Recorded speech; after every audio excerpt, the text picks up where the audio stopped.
దానికి రాబోతున్నారు. నీలో ఏ పాపం ఉంది? నీ చూపు మారలేదా? నీ మైండ్ మారలేదా?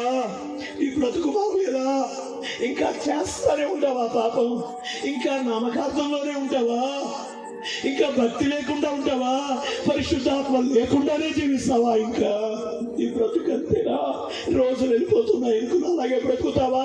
అలాగే వెళ్ళిపోతాయి అనుకున్నావు. కరోనా వచ్చి పడిపోయింది, బ్రతుకు మారిపోయింది. నువ్వు మారవా? దేవునికి ఇష్టమేనా?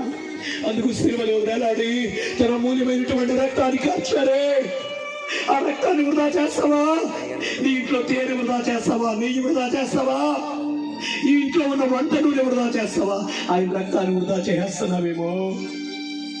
ఒక్కసారి నీ దోషులు బట్టి ఒకసారి అడుగు, యేసయ్యా నన్ను క్షమించు అని అడగండి.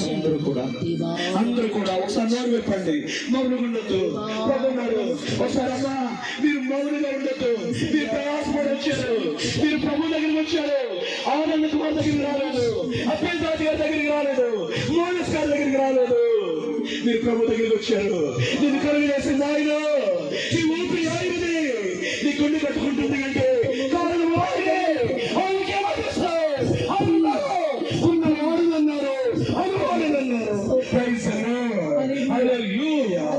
శుద్ధి చేయడానికి ఈ రక్తం కార్చిన దేవ స్తోత్రములు, స్తోత్రములు, స్తోత్రములు.